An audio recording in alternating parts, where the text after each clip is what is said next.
I am Madison Timmons. I'm Chris Susie. And we're paranormal specialists who live in the most haunted city on earth, Savannah, Georgia. Every day is Halloween in our line of work, so join us as we spin true tales of haunts, murders, and disturbing Savannah history.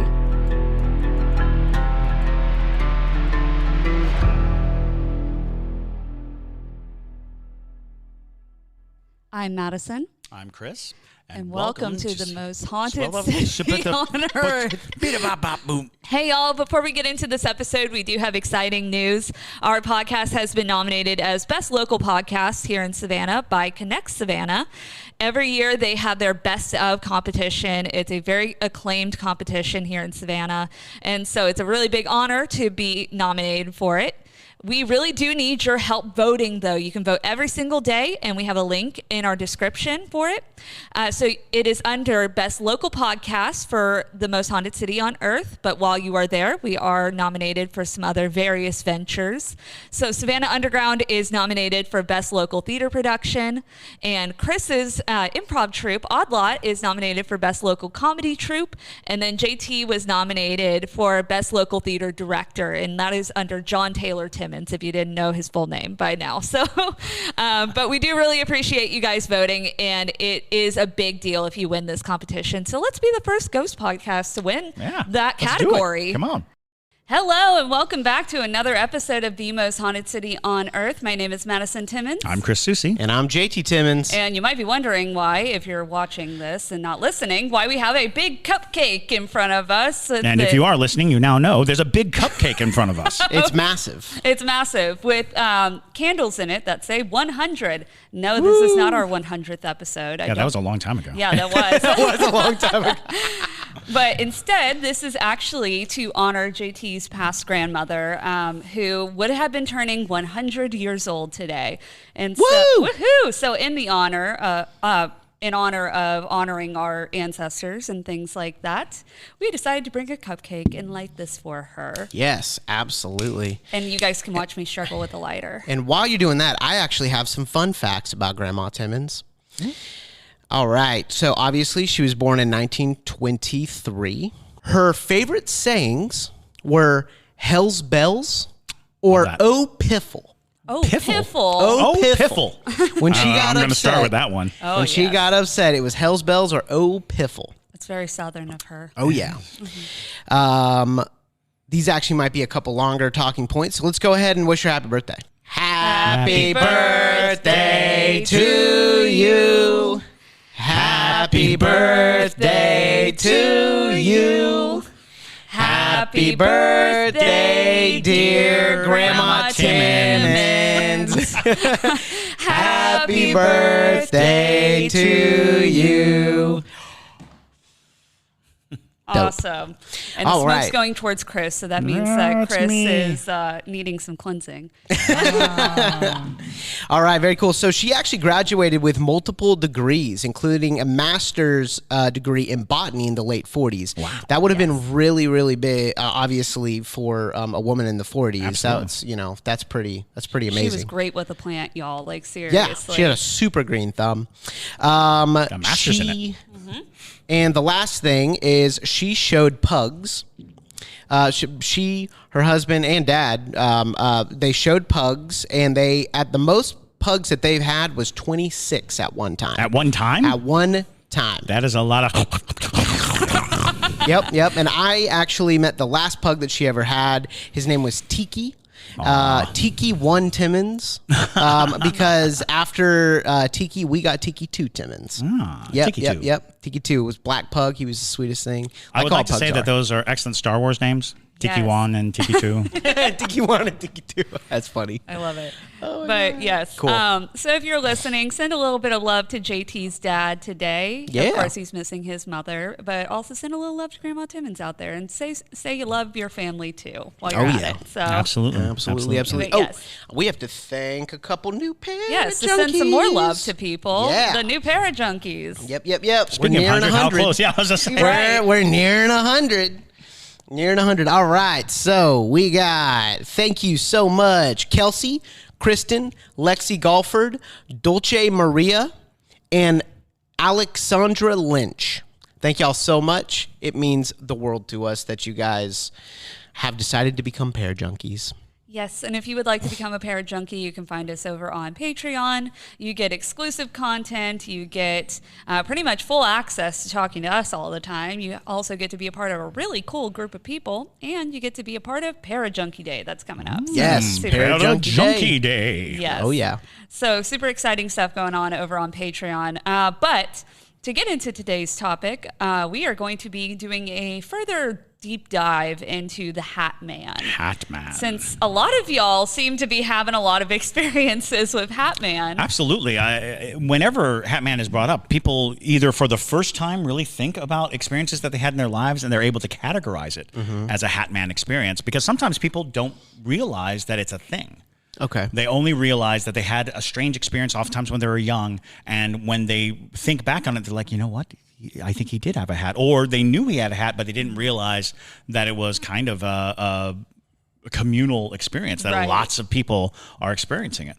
So for the people that are like, this is their first episode ever and they don't know anything about Hat Man, what is Hat Man? So it's kind of a loaded question because and we'll get into this in this episode. There's a lot of different theories of what people think Hat Man is.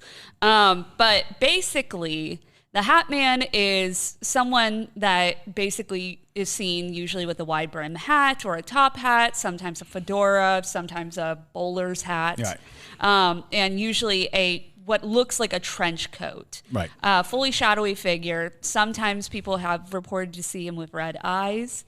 Usually he stands in people's doorways at night, but there have been reports of him being outside. There have been reports of him standing in the corner of your room. And we're starting to get reports of people hearing him speak. Yes. Seeing his eyes, which is, kind of out of the norm, because usually it's a featureless shadow, oftentimes darker than the darkness around you. So even you could be looking into a shadow in the dark and still make out that there's something darker standing in the shadow. Ooh. Yes. And Yikes. he also usually moves like a human being. I know when I experienced Hat Man when I was a child, I remember him walking from my doorway to my sister's room, and he walked just like a normal person, which is very frightening when you're like 7 years old. But apparently when I did my deep dive into Reddit, going down that rabbit hole of people's experiences, a lot of people report saying the same thing. He walks like a human, he moves like a human, he gives off this domineering energy as like a human almost, but he's not. Like you can tell he's not. Right. It's very weird. He's a solid presence. He's not ethereal, in that sense of something creepifying. You're looking at something and you're having this issue. There is a distinct sensation that is a person standing there, but then the realization that A, it couldn't be, followed by B, it doesn't feel like a person, but it does feel present. Right. So if I'm gonna kind of like play devil's advocate a little bit and say I've kind of, since we started talking about the Hat Man, I've actually wondered, is it potentially, I think it's called like a Mandela effect or something like that, because here's the thing, what is a movie? Very, very well-known, famous movie. You know where I'm going with this. You're not the only one to think this, because this is a common theory. Absolutely. Actually, the Freddy power Krueger theory. The power of suggestion. What were you thinking? The front of The Exorcist. Oh. The movie poster of The Exorcist. Yeah. It's black figure with that hat. Interesting. And it is the most notable, it's one of the most, other than maybe Jaws, one of the most notable movie posters. Yeah, but even before that, most film noir deal with, I want to say, is it The Third Man, where it's the shadow of Orson Welles on the wall with the hat, and it's just a shadow of him in the fedora. There's countless things, but what's interesting is that iconography, the idea of a shadow in the shape of a man, and seeing it and realizing it. If we even go back to before hats were a normal thing, what people saw regularly and reported upon were a figure in a hood, which would also serve the same purpose as a hat. So when you have these hooded, shrouded figures, but they're like, it's all a shadow, but I know he was wearing robes and a hood, which suggests that in the time that they were seeing this, I mean, the Grim Reaper, by sheer force of imagery, is a shadowy, shrouded figure wearing a big hooded thing that obscures the face, that obscures the features. So, the argument isn't, are people seeing this Exorcist poster and then implying this shadowy figure, or did the makers of the movie know that this inherently gets people to show a shadowy figure in a hat? The shadowy figure in a hat, which came first? Which image came first? Because I had brought up Spring Hill Jack. Spring Hill Jack was a Victorian era cryptid, but his description was that he wore a cloak, a cape, or a long coat, and a hat that obscured his face. And in Spring Hill Jack stories, sometimes you'll see his red eyes, and a lot of times he breathes sulfurous smoke. So but the imagery of a figure whose face is obscured, who's wearing a wide brim hat, that it goes to that area, and then you could stretch it further, because highwaymen, very classically wore big hats, masks, scarves around their face, long overcoats, and they would hold people up, so they're an object of fear. Riding down the roads, you might be jacked by, a highwayman. Scarecrows. Excellent example. Scarecrows, and scarecrows are used all the time in horror imagery, because they are freaky. They are human-esque, and they live in the uncanny valley. If you've ever been around a scarecrow that was lovingly made, they're oftentimes creepy as all get out. You're looking at them and you're like, oh, why? Why did you do that? It's like, what do you mean? It's to scare away crows. It's like, it's going to scare everything away. Yeah. That is going to scare everything away. So the thing is, though, Jay, I will tell you this. I don't think I had seen The Exorcist at the point when I saw The Shadow Man. And my sister, I know for a fact that she did not see that movie. But the front of the movie. No, the poster. Yeah, but the thing is, though, Jay, like, my sister and I had the same experience. And my sister does not like scary stuff. She's not into it. It's interesting that, like, years after we had this experience, we both were able to describe the same thing. And it was me talking about my experience and she saying, wait, I saw that same thing in my in my thing.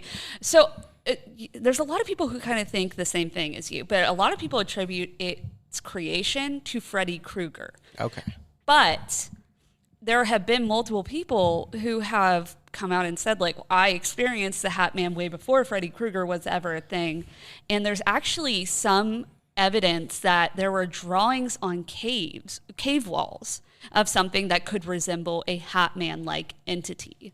Okay. Well, even Wes Craven, in the creation of Freddy Krueger, speaks about the phantom with the hat that obscures the face and that notion of the hidden thing, because he was drawing from cultural boogeymen, and it came across his plate that a character who's wearing something that obscures the face, because in the first instances that you see Freddy Krueger in the original Nightmare on Elm Street, he is just a shadow with that silhouette. With this bizarre, inhuman yet human form. Okay. So a lot of the boiling down of the theories equates Hat Man to being this eternal being of sorts. Okay. Something that's always been around. Now, where it kind of tangents is why the Hat Man is here and doing this. Because some people, are like, he's just a simple shadow person. And depending on your belief system, shadow people can be evil entities, and some shadow people can just be, a thing that's there. Remnants, right. Exactly. So, there's some people who think that the Hat Man is solely just a watcher, someone who just is kind of around, that's observing humanity.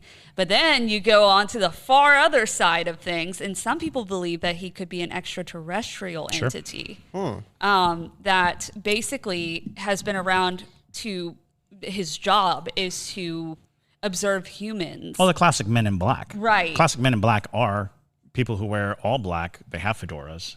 They're hat men when it comes down to it. And it's interesting because we know and can trace the lineage of Slender Man. Yeah. We know who created Slender Man. We know for what purpose. And we know that Slender Man went from being a fabricated thing to being a heavily believed, even influential supernatural entity through the power of suggestion, through the power of people's beliefs and people's ideologies, and the fact that shadows are so desperate for form and so desperate for identity that you can literally name your poison. It's like the end of Ghostbusters. They thought of the Stay Puft Marshmallow Man. Stay Puft Marshmallow Man showed up. So, the Hat Man might just be a Stay Puft Marshmallow Man. It may just be a collective dread and fear that we have of this shadowy, unknown figure that kind of, lives on the periphery, and we're giving it shape because we are kind of watching the birth of a cryptid. We're watching the birth of an entity that when you start scratching at it, it's like, wow, this seems to go way back. This seems to have legs that go way, way back. And these might be just loose associations that we're able to solidify. And the more solid we make it, the more solid he becomes. This is what I always, talk about in terms of what is the power of the human mind, what is the power of the human spirit. We are responsible for the reality we exist in. You hear about people doing manifestations. You hear about people doing all these things that to improve their lives through the sheer power of will. Well, our fears are very solid beliefs.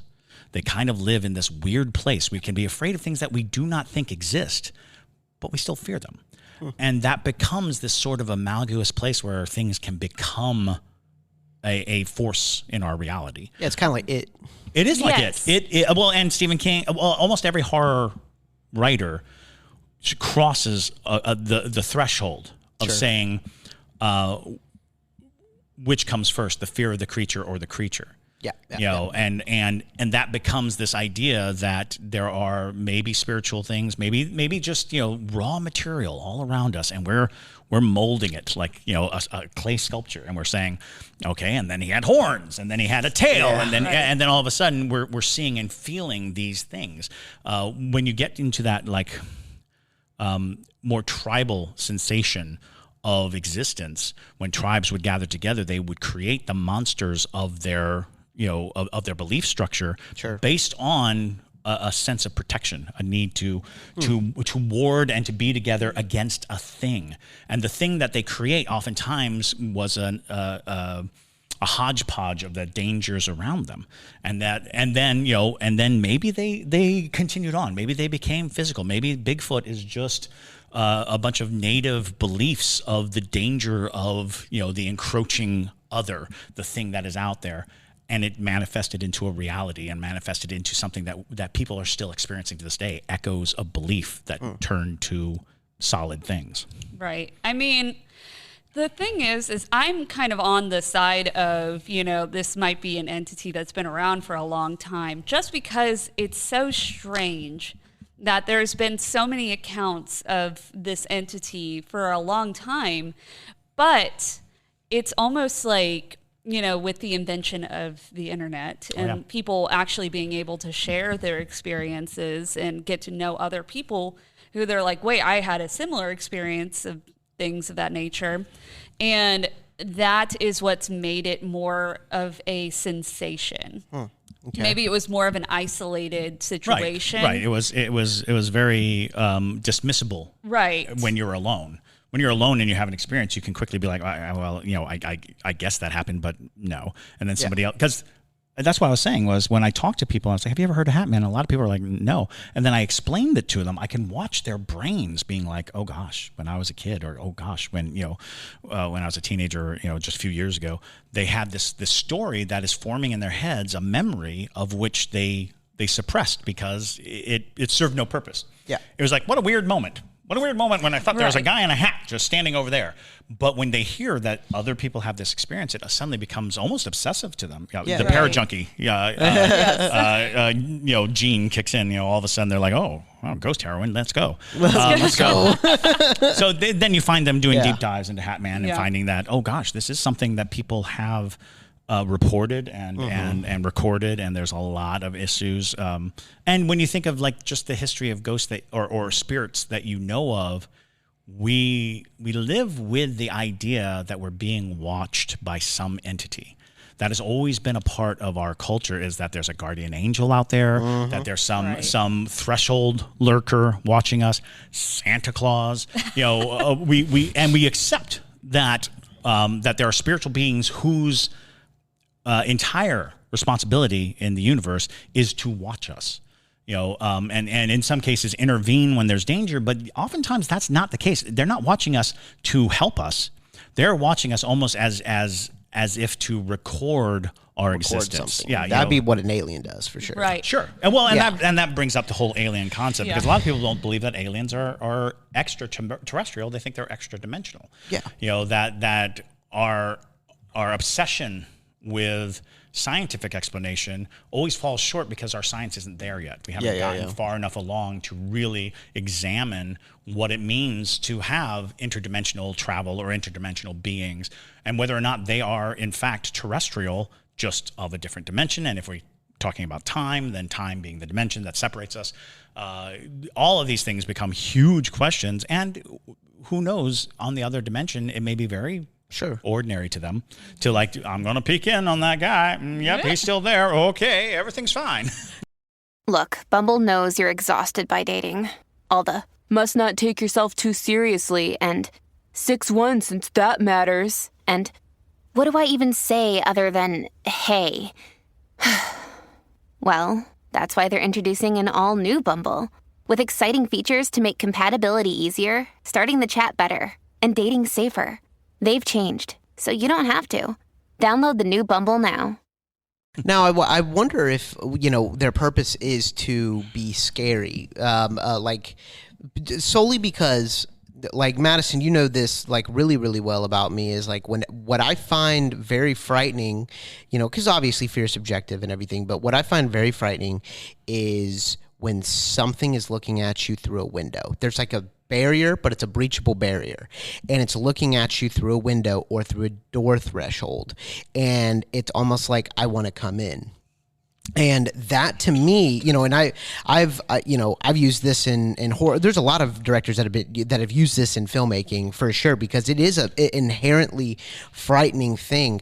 I wonder if they know that. I wonder if the Hat Man knows that, and the Hat Man is let's see what I can let's see if I can get this person to notice me, because I'm silhouetting myself in your if you think about it, the door being cracked or closed or open, I mean, that means something to kids, right? Absolutely. That means something to kids. Well, so here's where I get into, when I start really thinking about Hat Man, I'm I feel like there are some Hat Men that are not inherently trying to scare you, because at least when I think back to my experience, I was freaked out because I was that's creepy looking, Oh yeah. But I didn't necessarily feel threatened. I didn't feel like I was going to be harmed. It just felt uneasy. But you noticed it. Well, of course I noticed it. It's but if it's in the shadows, no. Then you might not notice it. Here's the thing about Hat Man: when you actually see it, it is darker. It's like the blackest black you could imagine. It is the absence of something. Yes. And so it's, it was more so just this uneasy feeling of ugh, stop staring at me. That's really freaky, bro. It's, but then there are some people that do get that sensation of he's going to hurt me. Our previous ghost mail where, the listener was saying how it's been following them, and the red eyes, and is this some kind of omen or whatever. I feel that's a different type of Hat Man. Sure. And that goes into that whole concept, because if it is feeding off of your fear, if it is creating your fear, then it seems like it should be getting stronger, more aggressive, and because it's feeding, because it's getting the fear off. So it doesn't make sense that these isolated events, because that's oftentimes when I'm talking to people, they'll have one event in their life where it's one time I had a friend who was I stayed out past when I was supposed to get into a house, which was, he was at a playground when he was 8. And back in the day, when the street lights come on, you better be in the house. So he was out, and the street lights came on.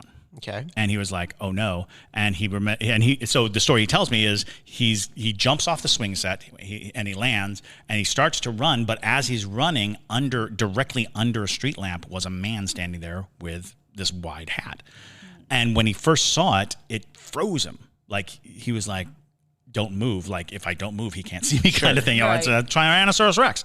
But he said, I remember watching him, and he just started walking backwards out of the light, into the shadows and into a bush past him. And he never knew if it was a real person, if it was a ghost. But when I told him about Hat Man, he was like, "Let me tell you this story. You'll never believe this. I had an experience with a guy," and he never once thought it was a ghost. Sure, he never once thought it was something threatening or something bizarre. So when we think about Hat Man encounters, so many of them are isolated. So when we hear like repeated visitations of the Hat Man, it's like you might be having some different relationship with the Hat Man. You might, or it might be a different entity that has the same properties. This is a fascinating field of discovery because it's all taking in the stories and listening to them and saying, okay, there is a category that seems to be the watcher. He's just watching. And when you see him, it seems accidental. Sure. It seems like maybe he's always there, but just every now and then he's, accidentally somewhere you can see him. And then there are accounts where he's coming in, he's coming closer, he's trying to communicate. And the one that I found interesting was the harbinger of death. Like he appears and then someone in your family dies or someone dies. That is like, oh, that's a whole different thing because I'm familiar with the Lady in Black. The Lady in Black is a very old story, a very old ghost. That means that a child in your family will die if you see the Lady in Black. I'm like, oh, that's very specific. What a specific ghost. And then to find out that it's kind of a flat and wide story. If you see the Lady in Black, a child in your family is going to pass. And I'm like, okay, that almost sounds like the Hat Man incident that you're talking about, except it's not exclusively a child and it's not exclusively your family. And it's not trying to kill anyone. No, maybe. It's just telling. Well, and that's it. The Lady in Black is not trying to kill anybody. The Lady in Black is a sign. Oh, like Mothman. Kind of like Mothman, absolutely. And I think we had a story like that where somebody was saying that when the Hat Man came, there was going to be death. Yes, that's kind of an interesting thing because some people do have the uncanny ability to predict death. And it may be a type of spirit that, you may or may not be able to see, but when you see it, might be the shape of a Hat Man. That might be just the garb of the specter of death. Like I said, the Grim Reaper is literally a shrouded figure, a shadowy shrouded figure whose features are obscured by his hood. And we've taken to putting the skeleton because we also have just a skeleton. In early images of the Grim Reaper, it was just a skeleton. He wasn't wearing robes. It was just a skeleton with a scythe. And then over time, people are like, I have seen this thing, this specter of death, this, and the more imagery that we would get of the Grim Reaper in that cloak with this thing that hung over its face so that you couldn't tell, that it was the Grim Reaper, and that gave way to different, because, I think that image was not unlike what you would see walking down the street. Right. If you're walking down the street and people are walking, looking like this, you're like, oh, that's just a weird guy wearing a hood. That's the same thing here. Hats are not so uncommon that we're like, oh, well, that's weird. Right. You're like, oh, it's a guy wearing a hat. And then, of course, you hear all these other stories like, oh, I'm a part of an international conspiracy of spirits. It's interesting, though, that there's so many different omens for death specifically. Oh, yeah. Absolutely. Like if you get into tea leaf reading and any kind of divination or, like the theory of like black dogs being the grim, if you will. Thank you, Harry Potter. Tartan is not a grim. No, well, he doesn't look like a grim. Oh. No, the black dog is like a giant, like a big hulking, like almost wolf-like. Yeah. Oh, okay. Creature. Yeah. If that shows up to you, basically, like you're about to have... Now, so the Hat Man mainly comes shows itself to like kids, right? Not necessarily. I think I think a lot of people's first experiences are child. I hear it a lot that people say when I was a kid. Yeah. But I definitely know that there are plenty of adults who have seen him and experienced him. And for the first time too, like not like, oh, this has happened before. It's literally like, oh, this is weird. What if it's like a protector instead of something trying to scare you? Like, what if it's actually like looking over you, making sure you're good? I mean, that's a theory too. Is that's the watcher idea, the guardian angel. So, like, the problem is there's so many nuances as to what it could be. Yeah. Because a lot of entities can look horrifying, but they're actually good entities. And then there's a lot of really bad entities that are beautiful. Ever heard of a biblical description of what an angel looks like? God, that's what I thought. They're horrifying. Right when she said absolutely horrifying. Well, and it's funny because, and you talk about this, I want to say Black Mass does a good job of is it Black Mass? No, Midnight Mass does a good job of that one statement that is inherent to angels. Be not afraid. If you were a beautiful blonde winged, thing going, oh, you don't have to say, be not afraid. Be not afraid is not, something that beautiful things have to start. I've never been approached by a supermodel going, be not afraid. It's because it's a multi-winged eyeball spinning monster of blah. And you're like, oh yeah, that's terrifying. So be not afraid. I'm sorry, it's too late. I'm looking at you. I'm afraid. So yeah, and it could just be that a lot of times why these situations stick with us, is because when you're a kid and you see something staring at you, that's unnerving, and even if it is a good entity or some sort of, child protecting entity, it's, maybe they'll evolve one day and maybe be a little less creepy or. Sure. Well, and with understanding comes less fear. Fear is inherently the unknown. It is inherently what you don't know. At the base of all fears comes this threshold of knowledge. The second you dip into what you don't know, that's where fear really begins. Because if you're afraid of anything, it's not the thing itself. It's the unknown quality, quantity, the unknown purpose, the unknown damage it can do you, the unknown aspect of any given thing. Because even people who are afraid of I'm terribly afraid of fire because I got burned when I was a kid. They're using like the trauma to suggest that was what was afraid. But the truth is you're afraid of how much worse it can get because you know how bad it was. You're not afraid of experiencing it again. You're afraid of experiencing something beyond what you've already experienced. I have a terrible phobia. Well, I have so many phobias. But I do have a terrible phobia of shots, of getting shots. And in my experience, I can't even feel a shot. But I still have this fear, this deep fear. I can't look at getting a shot. When somebody gives me a shot, I look away. And I'm diabetic, so I have to give myself shots. I look away, which is terrible. Don't do that. But there is this notion that I was like, well, what am I afraid of? I know what it feels like. I know I'll survive it. I know it doesn't actually hurt. I was like, well, what I'm really afraid of is this unknown sensation that I've ascribed to the shot. Something like, the needle breaking off in my arm or some weird thing like that, which is an unknown. And there's no reason for me to fear it because I've never experienced it and I've never known anybody to experience it. But somehow it is a part of my fear structure is, I'm terrified of needles. I still don't understand it because I can administer shots to myself, but I still have the phobia. So why do y'all think we got 3 emails in a row, like literally in a row, that were about the Hat Man? So I do think it's slightly a coincidence, but a part of it being is that it's become such a worldwide phenomenon right now about the Hat Man because of the nature of TikTok and the internet in general. People are starting to open their minds to certain things.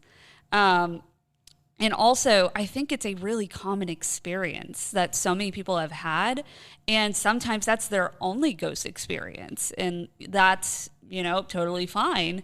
But I think it's like the internet either, bringing these things into our lives because we now know they exist, or, just solely bringing out the various Hat Man stories from the woodworks, Yeah, it's also the idea of lining up of things, because I feel like a trend can easily be started, and even if it is very subtle, because I remember, like when I first heard of the Mothman, and then it became like such an avalanche of information about the Mothman. And there is a word for it, which is when you first hear something almost immediately after you start hearing it everywhere. Like when you buy a car. If you buy a car that you've never really driven before, like, I've got a, Ford Escort, and I bought this Ford Escort, and then you go driving around, and all of a sudden you see Ford Escorts everywhere. Everyone's driving a Ford Escort. How weird. And that's the kind of thing that this is. It is kind of coincidental, but it's aligning with the fact that we're looking. It's aligning with the fact that we are opening to the idea, and we're becoming more aware of it. And we're probably putting out some strong vibes of we'll talk your ear off about this subject if you put it in front of us. So comment your Hatman stories. Yeah. Maybe we'll absolutely. Read them. We'll Please read do. all the Hatman stories. Yeah. Bring the Hatman. Send it to our ghost mail. Yes, ghost mail and all that. And don't forget your favorite cryptids. So many wonderful cryptids are out there, and we are not shy about cryptids. We spend zero time hating on any specific supernatural entity, and we're not afraid of UFOs either. If you got some UFO stories, please share those because they're fascinating. They're endlessly fascinating, and for some reason, there's a huge divide in the community of like supernatural and extraterrestrial. And it's like, why? People can believe 100% in Bigfoot and be like, there's no such thing as UFOs, and back and forth. Or, people believe in ghosts and think that UFOs are trash, or people believe in UFOs and think that ghosts are ridiculous. And it's like, what is happening? Why would we draw such thick lines around things we just don't understand or know? It's fascinating to me because, like, if you're going to believe in something that is fantastical and very difficult to prove, you at least have to leave a little open room for everything else that is, that exists in that same framework. We spend zero time telling people that what they think is out there is ridiculous. It's actually interesting because I think there's a lot of crossover between extraterrestrial beliefs and otherworldly beings and paranormal. I will tell you guys a story that I don't think I've ever mentioned on this podcast. I know, right? Wow. Very weird one. Florida is a weird place in general, and I think I lived in a hotbed of odd things that would happen.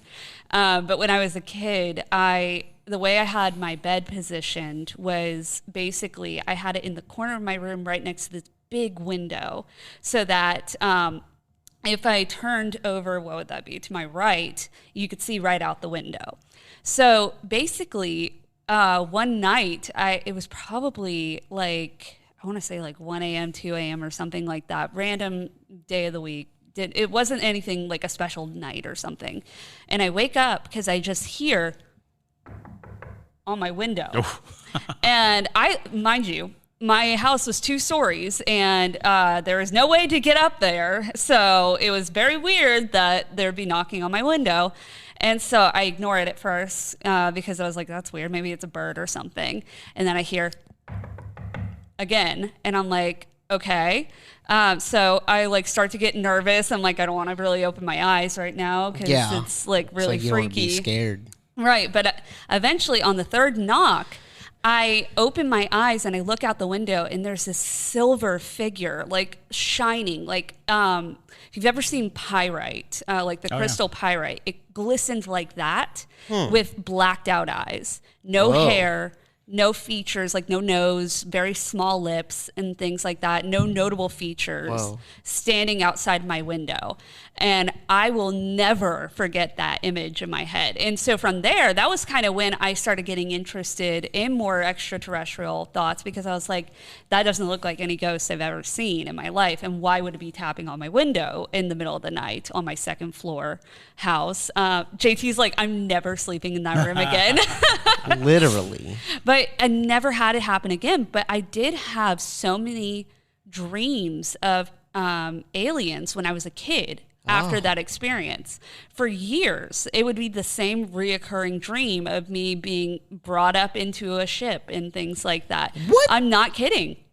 And worth mentioning, Florida is a hotbed of UFO activity. A lot of sightings in Florida, and people think that it's because we have Cape Canaveral there. Yeah, we're literally sending things into space there. So a lot of people believe that there's a lot of extraterrestrial activity at the spot where we send ships into space. They come and they gather, and I've heard countless stories. I actually met a man once who claimed to be who worked for the United States government, and he was a full-on participant in communicating with. He claimed to be basically a radio that the government can use to talk to aliens. And I never really thought about it until years later. They started releasing the documents on it, and the program that he said he was a part of is all over those documents. And I was like, so at the very least, he knew about the program. Whatever his involvement was, he was utilizing all the terms and all the phrases because they stood out in my head. But when I was reading through, and a lot of these were redacted, you're reading and it's like, oh gosh. He was not, at the very least, he was dead on with all of these events, which made me wonder because he said some crazy stuff. Yeah. But it was interesting because he said that, the government utilized psychics, remote viewers, to facilitate communication because basically aliens can speak or communicate through waves that are mental, not like radio. They don't use radio waves. They use something that our minds use when we're practicing like remote viewing or ESP or anything like that. Fascinating. But at the time that I heard it, I was like, I can't process this. This is so foreign to me. But I always kept it in the back of my head because he was a very interesting person. He didn't seem, crazy by any stretch of the imagination, but he had been shot in the head. So, and that's what he was, a ranger who got shot in the head. And he said when he woke up, he had abilities and he was able to hone them. And then he became a part of this program. And I was just like, oh, that's very interesting. But at the same time, so far from my experience, because again, I've been chasing ghosts all my life. But when I come to UFOs and aliens, the ghost hunting communities really don't participate a lot. So I always had a fascination, but it was never a part of our conversations. We never really spent a lot of time sitting down and going, hey, should we talk about, extraterrestrials? And now there's a lot of talk about a lot of cryptids possibly just being things that are traveling interdimensionally. Like the reason why we can't find them is because they don't live here. Yeah. They just kind of pop in, do their thing, pop out. Friend reminds me of the play Bug. Yes, it does. By Tracy Letts. Yeah. Anyway. But yes, if you guys want to hear an episode about aliens and UFOs and stuff, I would love to talk about that because I have some interesting thoughts. Oh, yeah, I do as well. So if that is something you're interested in, let us know. But we're going to go ahead and sign off on this one. But thank you guys so much for listening. I hope you enjoyed today's episode. If you have a ghost story, doesn't have to just be Hatman, you can send it over to ghostmail at hauntedcitypodcast.com. Also, make sure to follow us on TikTok and Instagram under Haunted City Podcast. And you can find us on all social media platforms under that name. But thank you guys so much for listening. I hope you enjoyed today's episode. And my name is Madison Timmons. I'm Chris Soucy. And stay spooky, y'all.